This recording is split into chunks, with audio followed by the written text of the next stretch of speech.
Seperti yang dijanjikan, seterusnya kita bawakan satu bingkisan yang agak menarik ni. Sebenarnya dia balik ke Penang lah juga. Balik ke Penang.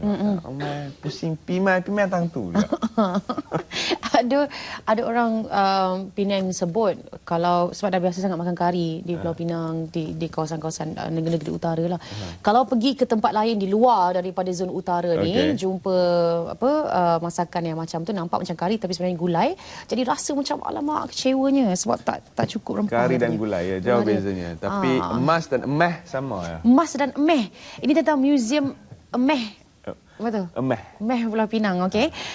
Museum Emas Pulau Pinang akan memberikan anda pengalaman tak dapat dilupakan kalau anda menziarahinya. Kita pun rasa macam nak tengok juga apa yang ada di Museum Emas Pulau Pinang di Lebo Bishop, Georgetown. Sama-sama kita saksikan. Melangkah masuk ke Museum Emas Beachy Gold Museum di Georgetown, Pulau Pinang seakan-akan berada dalam dunia fantasi yang dikelilingi lambakan emas. Mempunyai reka bentuk museum yang unik, sesiapa yang berkunjung ke museum berkenaan pasti merasakan dirinya seumpama sedang berjalan di lombong emas. Bertempat di nombor 95 Lebo Bishop, Museum Emas milik Public Marketing Sdn Bhd Public Gold ini mempamerkan pelbagai jenis emas termasuk perak yang bernilai puluhan juta ringgit.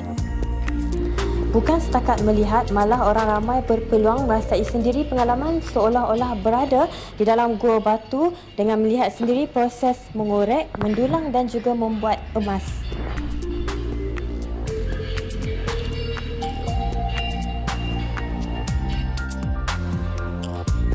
Memegang jongkong emas seberat 50 kg pastinya menjadi kemestian bagi mereka yang berkunjung ke muzium terbabit. Beroperasi di bangunan 2 tingkat dekat kawasan Tapak Warisan Dunia, Beachy Gold Museum merupakan muzium emas yang pertama di Asia Tenggara.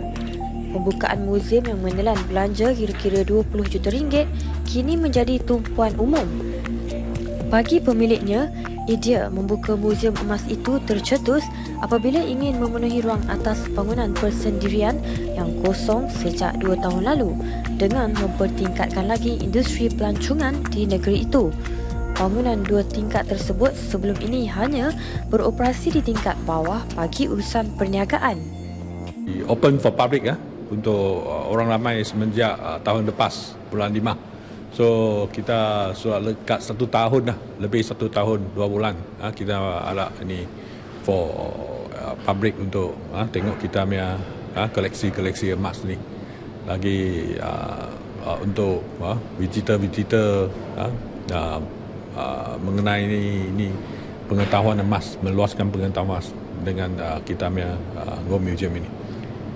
Emas dia banyak jenis, ada coin, ada dinar, ada dirham, lagi banyak lagi unsur-unsur yang luar dugaan tuan-tuan dan puan-puan. So dia ini fun element, wow element. Lebih menarik, pengunjung turut berpeluang melihat demonstrasi menghasilkan jongkong emas dan perak yang dimulakan dengan proses peleburan. Bukan sahaja dapat menambahkan pengetahuan, malah pendedahan yang dibuat sememangnya memberi manfaat kepada umum. So dia boleh merasa macam mana suasana mendulang emas. So boleh, kalau jumpa emas tu boleh simpanlah untuk kenang-kenangan. Dan kita ada juga session untuk tengok koleksi emas. So koleksi ni daripada seluruh negara lah. Dan kita ada proses peleburan emas dan perak. Kita akan tunjuk proses secara live, secara langsung. So boleh tengok macam mana 1 kilo perak kita leburkan dan jadi bentuk satu bentuk yang perak bar lah, satu bar untuk perak. Karena informasi yang diberikan sangat detail tentang emas, tentang harga emas, tentang pendulangan emas, dan tadi ada experience peleburan perak. Ya. Jadi apa perasaan rasa teruja tak? Maksudnya sebelum ni memang tak pernah lihat benda ni kan? Ya. Sebelumnya saya tidak tahu bagaimana itu emas, dari mana bagaimana bentuknya, bagaimana proses mendapatkan emas, dan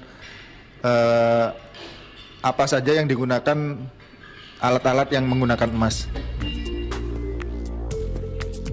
Sejak Beachy Gold dibuka pada Mei tahun lalu, purata pengunjung yang diterima 2,000 orang setiap bulan termasuk pelancong dari luar negara. Bagi yang berminat untuk mengetahui sejarah atau menambah pengetahuan mengenai emas, bolehlah berkunjung ke PG Gold Museum yang dibuka setiap hari bermula pukul 9 pagi hingga 6 petang. Laporan Syarmila Rastam bersama juru kamera Mak Rani Mak Zain untuk Selamat Pagi Malaysia.